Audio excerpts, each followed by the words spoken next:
A'udhu billahi minash shaitanir rajim. Bismillahir rahmanir rahim. In the name of Allah, the fashioner and operator of the creative system.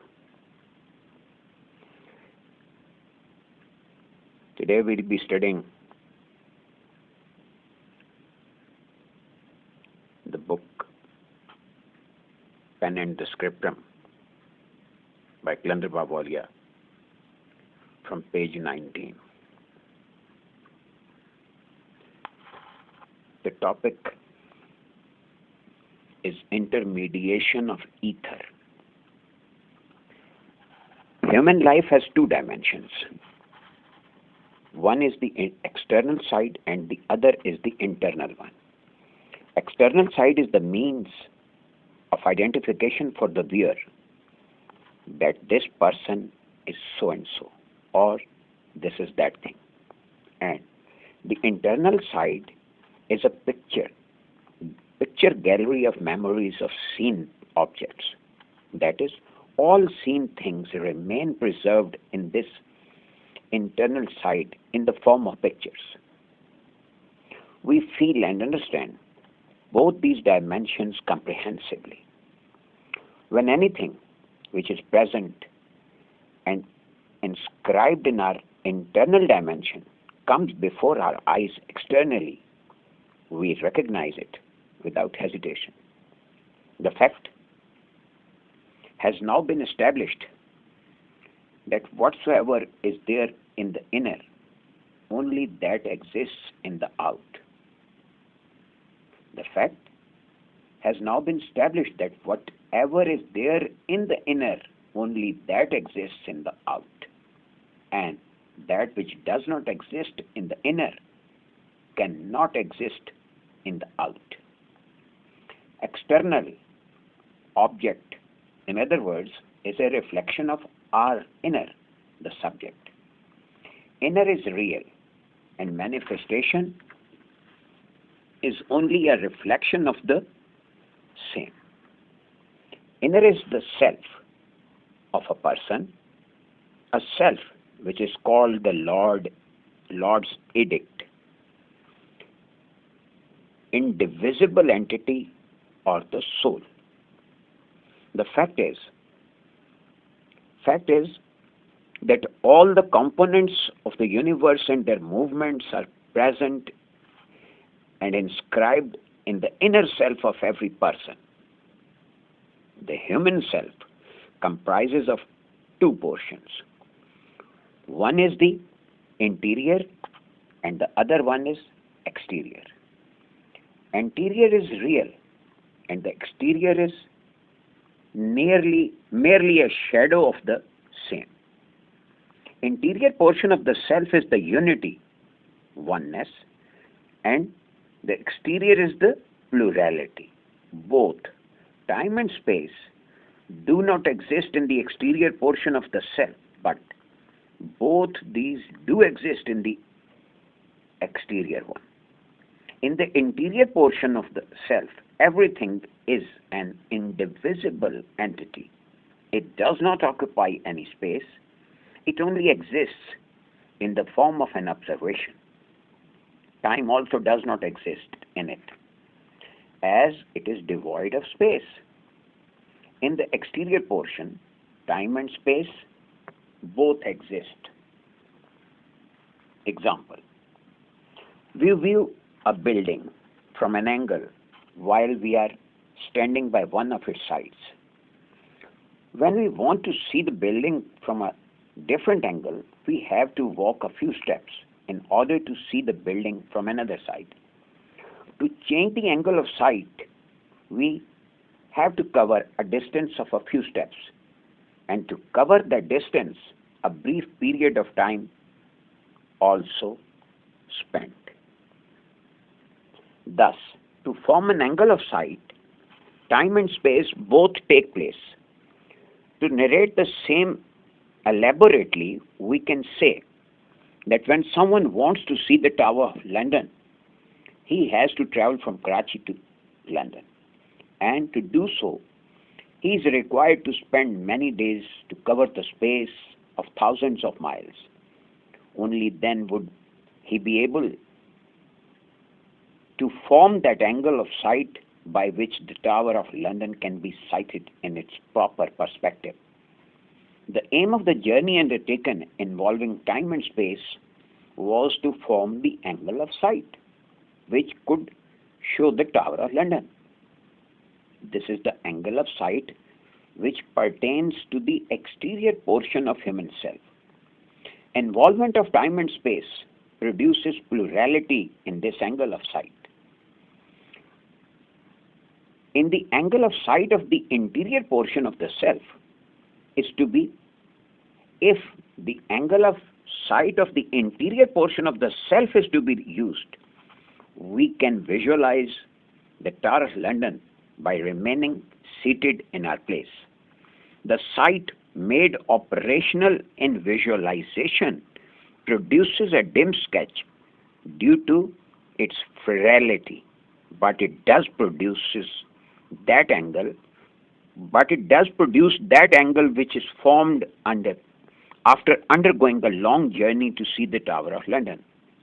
If somehow frailty of sight could be removed, the dim sketch so produced by the angle of sight can take the form of a clear and vivid scene, fulfilling the purpose of viewing in the same manner as would have been accomplished after undergoing the hardships of traveling and putting so many means of transportation into use. The main thing is to obtain the angle of sight, however it may be possible. This makes it clear that the soul of a person is an indivisible entity in its nature. Everyone is encompassing the universe in himself by dynamic ability to focus the angle of sight. The universe, which is also an indivisible entity as a whole. Interior portion of the self is unity, and the exterior is plurality.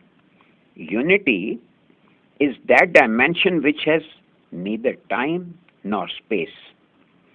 Only three sections of perception, that is, observation, observer, and the observed, are found in it, and the exterior of the self is merely a reflection of that very perception which has been denominated as plurality, or to say kasrat. This reflection, after involving time and space, represents perception in a concrete, solid form. As soon as man moves in a particular direction and a small period of time lapses, he feels a pressure in his perception, and the perception splits. And the perception splits up into pieces instantly. He starts thinking, he starts seeing, hearing, smelling, and touching. This perception, which is doing everything, being an observer, too, is an indivisible entity. Whatever is perceived, being an observed, is also an indivisible entity. And the observation, which is a link between the observer and the observed, too, is an indivisible entity. This is the factual reality of perception, unity, and plurality. Classification of perception. Everyone is an indivisible entity and a perception in himself. When we want to understand it in terms of its activity, we would call it sight. Man is sight. Rest is flesh apiece. Sight is only sighting of the friend. Rumi.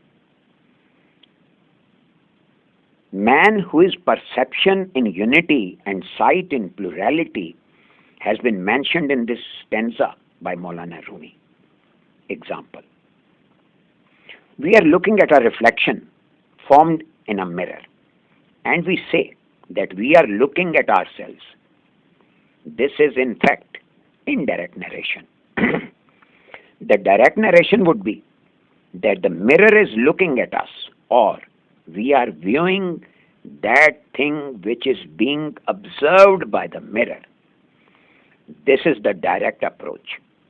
Its explanation would be that when we look at something initially, the image of that thing is there in our mind. In the second stage, that thing is sighted through our eyesight. If we have never had an idea, never thought about that thing, or never had any prior knowledge about that particular thing, then that thing cannot be sighted at all. Another example. A person has a paralyzed hand which has lost its sensation. When stealthily pricked and asked what has been done to his paralyzed limb, his reply would certainly be, I do not know. Why has he responded in negative? Simply because he could not feel the pin pricked. That is, he did not have the knowledge of pin pricking. Would have been the first stage of perception. If his eyes had been open, he would have seen the act of pin pricking. In this case, his sight could have given him the knowledge of pin pricking. Therefore, in any case, this knowledge would have been the first stage of sight. First of all, knowledge about something is acquired by man, and this is the first stage of perception. Then he sees it. This is the second stage of perception. Then he hears it. This is the third stage of perception. Then he smells it. This is the fourth stage of perception.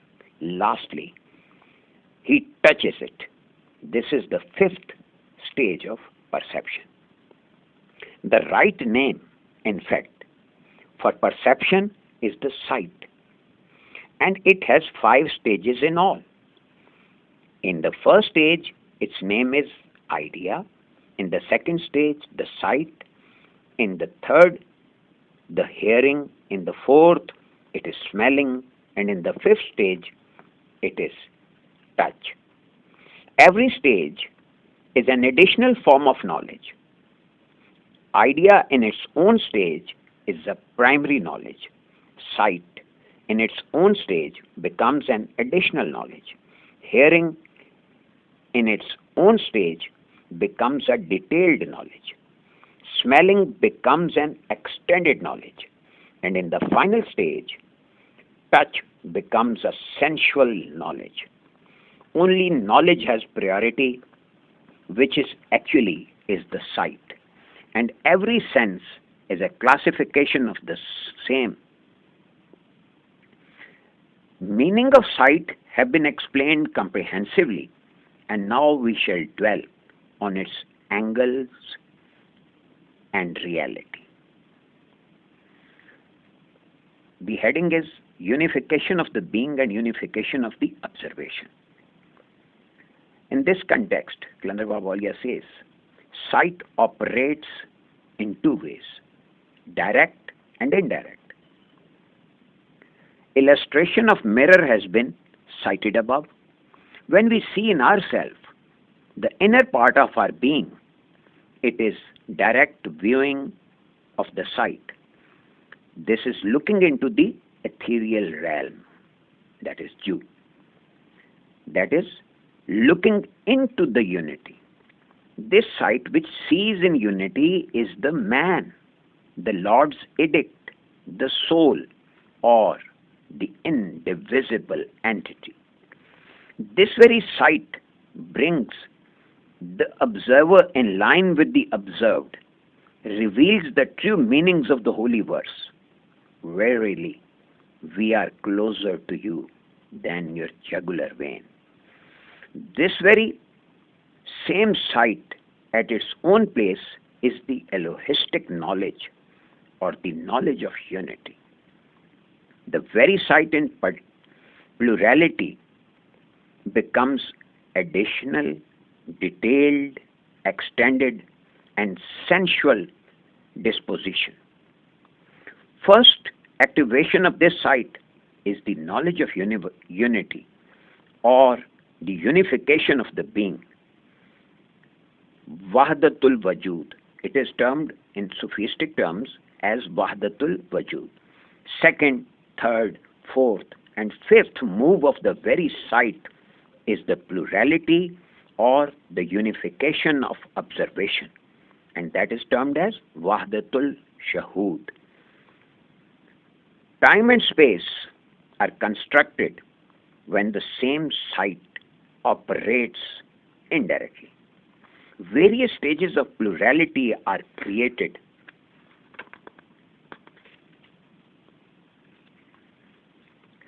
Various stages of plurality are created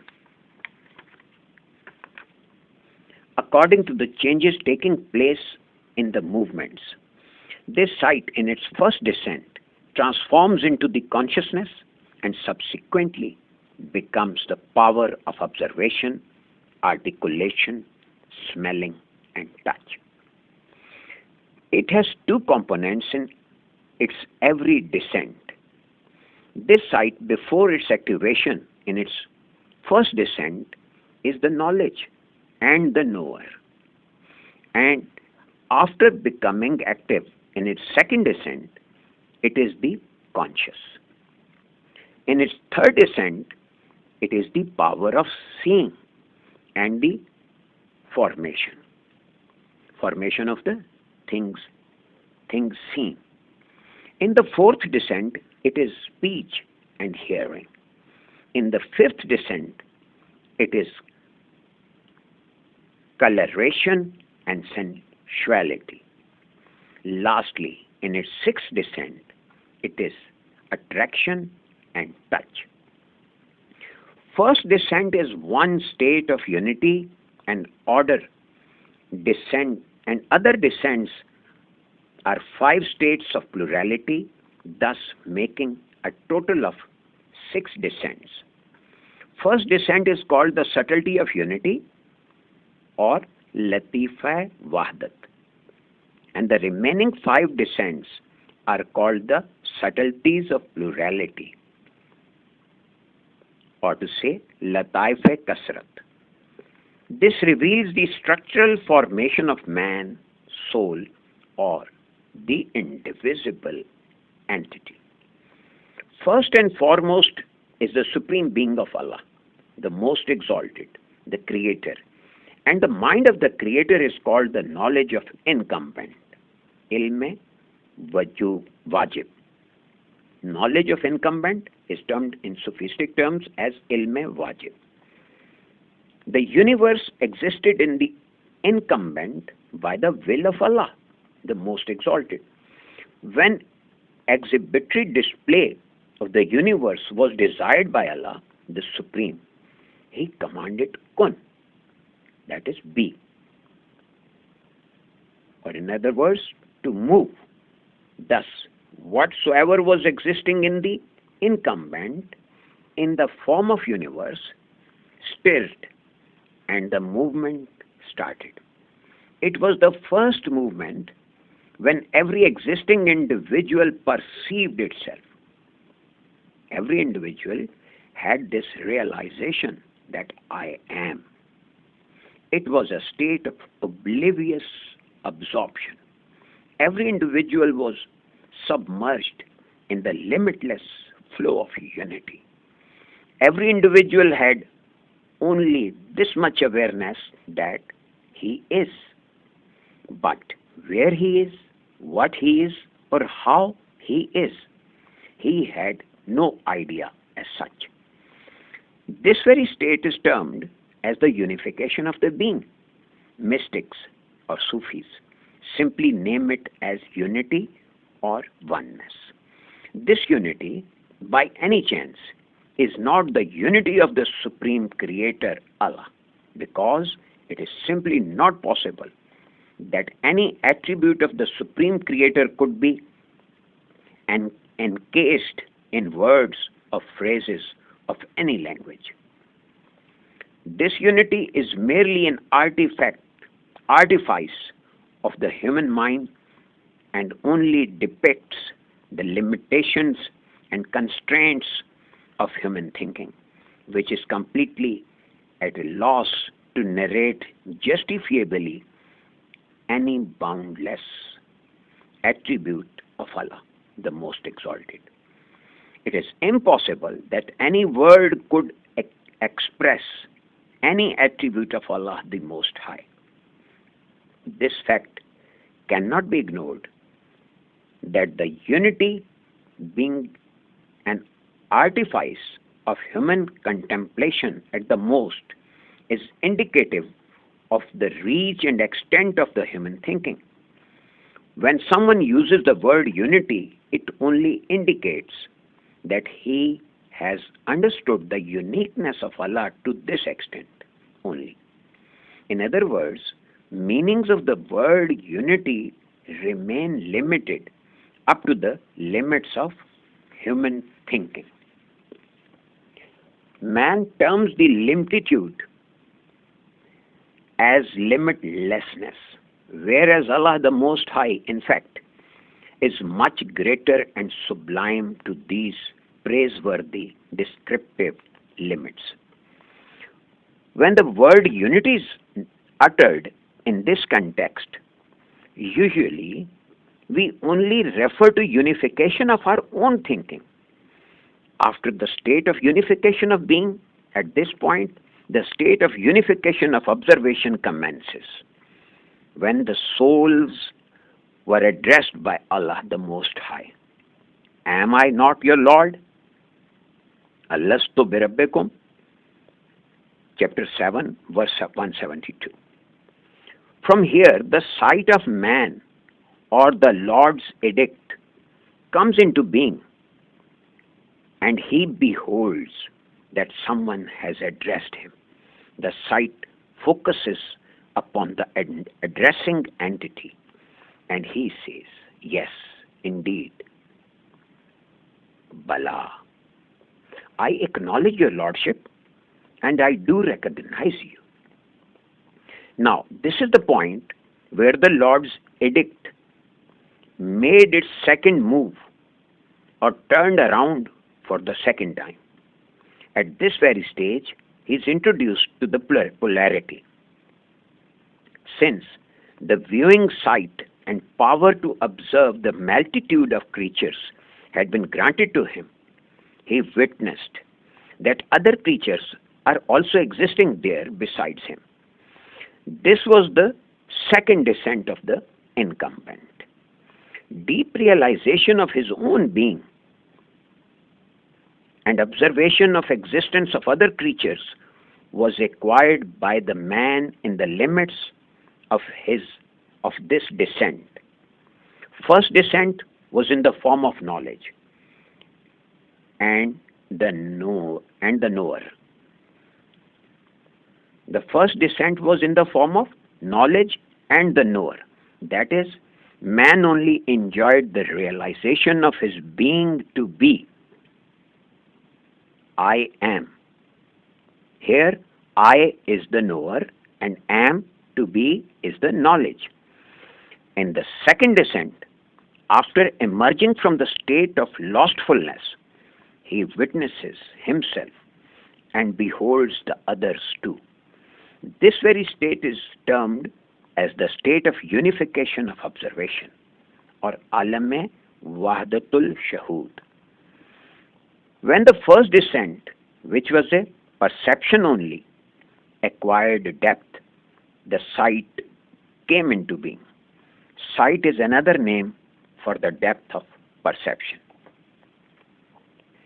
Law. Perception, after attaining depth, transforms into sight, as long as the perception is mellow and remains confined within the limits of thoughts.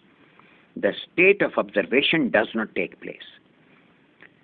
Sensibility remains a mental activity. When the thinking remains focused on a point for a few moments, that point transforms into a shape, form, and features. This is called observation, ability to observe, shahood, and the act of observation, mushahida, both are implied here. Now, if the thoughts remain focused in the form of sight for a few moments on the same point, the point becomes communicative. In other words, the sight that was observing the point becomes communicative or start talking. At this point, the Lord's edict articulates as well as listens. If this power to speak, called articulation, remains attentive towards the same point for some more time, a fountain of colors surges in thoughts and feelings surrounding them with a rush of elegant colors. When the Lord's edict keeps on concentrating on the rush of these colors, bright waves of attraction are produced in the human conscious. It is one of the characteristics of these waves that they tend to touch their aimed, observed, or felt object. This very action of these waves is denominated as the touch. Here, this law becomes quite explicit that various states and stages of knowledge only have been denominated as thought, sight, speech, smell, and touch. The stated law reveals that a reality keeps on changing its forms.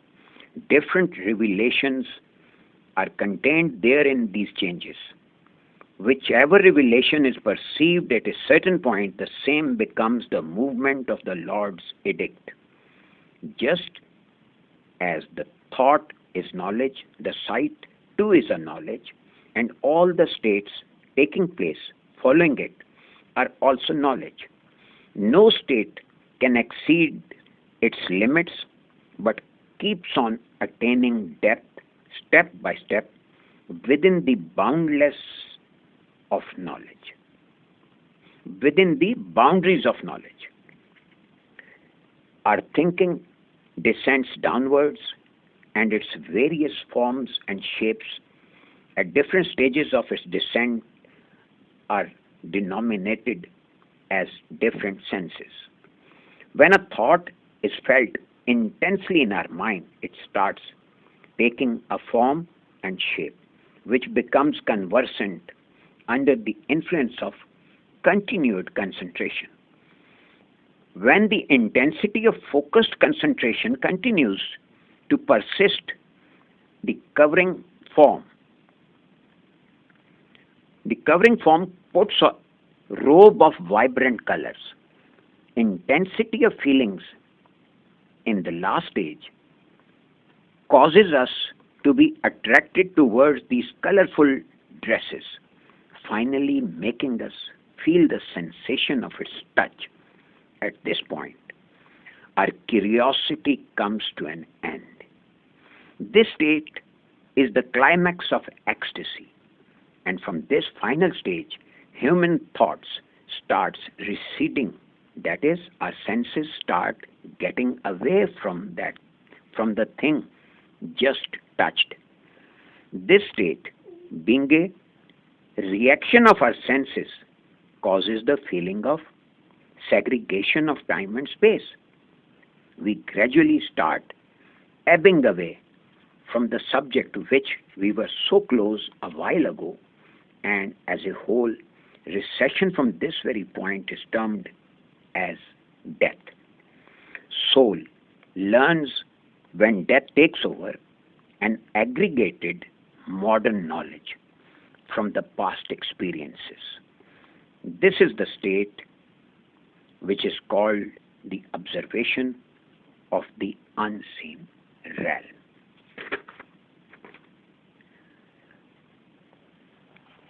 I think we should stop here. Thank you very much. Stay blessed.